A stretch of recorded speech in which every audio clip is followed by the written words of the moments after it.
The number haunted him, appearing first in the fragmented, hazy world of his dreams and then bleeding out into his waking life. He didn't know it was a message from his guardian angel, a specific coded signal delivering the key to his financial freedom. It was a message he almost ignored, a miracle he almost missed, because it was wrapped in the ordinary fabric of everyday life.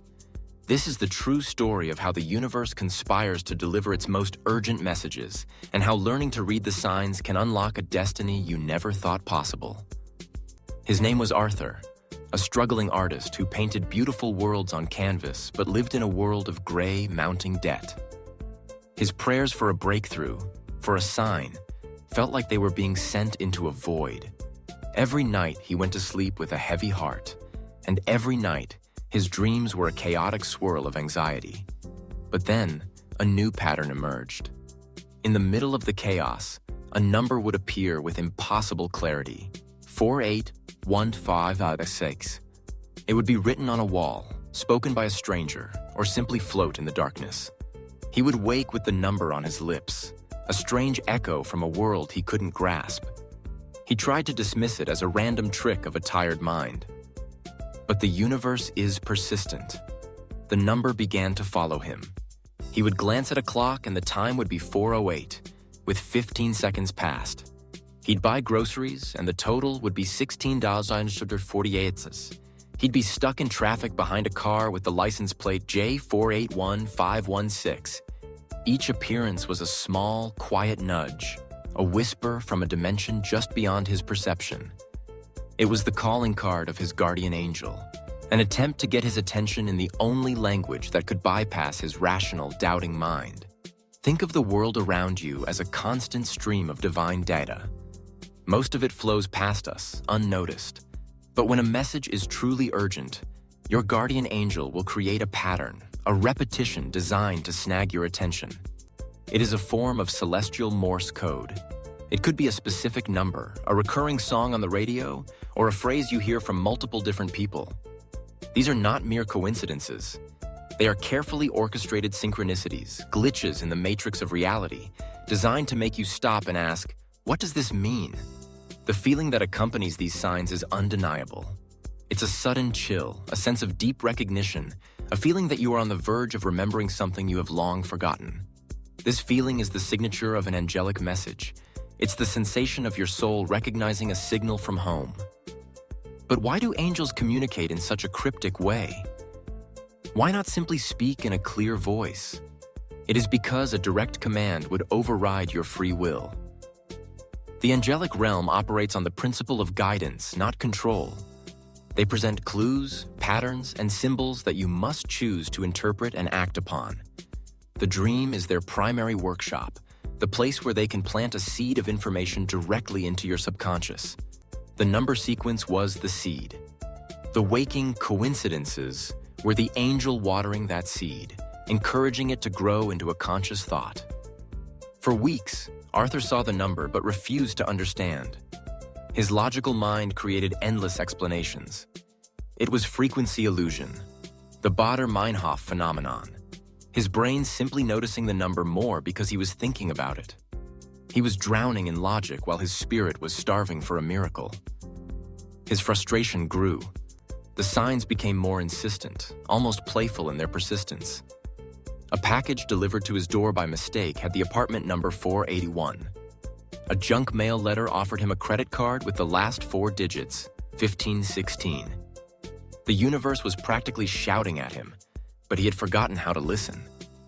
The feeling of being haunted by the number was heavy, like a constant low-grade hum in the back of his mind.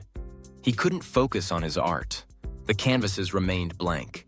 He felt as though he was on the edge of a great discovery, but the final piece of the puzzle was missing. He just couldn't make the leap from seeing the pattern to understanding its purpose. What was he supposed to do with a number? It felt like a riddle with no answer, a divine joke at his expense. So, what is the bridge between recognizing a sign and activating its power? The bridge is a single, simple act of faith. It is the decision to stop explaining the miracle away and start participating in it. It is the moment you say, okay, I don't understand this, but I'm willing to play along. For Arthur, that moment came on a Tuesday afternoon. He was at his lowest point, with an eviction notice in his hand. He had just enough money for a loaf of bread and a lottery ticket. As he stood at the counter of a small convenience store, he felt a familiar chill run down his spine. The clerk, a young woman with kind eyes, was humming a tune. The price of the ticket was displayed on the screen, $1. He reached into his pocket, his hand trembling slightly. His logical mind screamed at him that this was foolish, a waste of his last dollar. But a quieter, deeper voice whispered, "What if?" That what if is the key.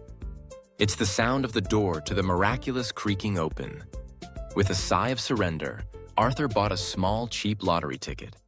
He didn't even know what game he was playing. He just filled in the bubbles with the numbers that had been his constant companions for over a month. 4, 8, 15, 16. He added 2 more random numbers to complete the sequence. As he walked out of the store, he felt a strange sense of peace. He had finally answered the call. He had participated in the mystery. It no longer mattered if he won. He had honored the sign. The act of using the numbers was the final step in receiving the message. It was a physical demonstration of his trust. That night, for the first time in weeks, he dreamed not of numbers, but of vibrant, impossible colors. He woke up feeling lighter, the oppressive weight of the haunting sequence finally gone. He had forgotten all about the ticket tucked away in his wallet. A few days later, a friend called him, his voice frantic with excitement. "Did you see the news? Someone in our neighborhood won the lottery. It was a smaller prize, but still life-changing." Arthur's heart stopped. He slowly pulled the ticket from his wallet. He had matched the first 4 numbers. It wasn't the grand jackpot, but it was enough. It was enough to pay his rent, clear his debts, and buy enough art supplies to last him for years. It was the breakthrough he had been praying for. The financial blessing was the immediate reward, but the true miracle was the shift in his perception. He now understood that he was not alone in his struggle. He had a guardian angel, a divine guide who was constantly sending him messages of support and guidance. He just had to learn to read the signs. He realized that the universe is a living, breathing symphony of communication. It speaks in the language of numbers, of synchronicities, of dreams. The world was no longer a cold, random place. It was a magical, mysterious dialogue, and he was an active participant. Your angel is sending you a message today. It might be a number, a song, a feeling. Do not dismiss it. Do not explain it away. Engage with it. Honor it. Take that small step of faith. The miracle you have been praying for is encoded in the patterns of your everyday life. You just have to be willing to see it. If this story resonates with you, consider subscribing for more messages about the miracles that surround us.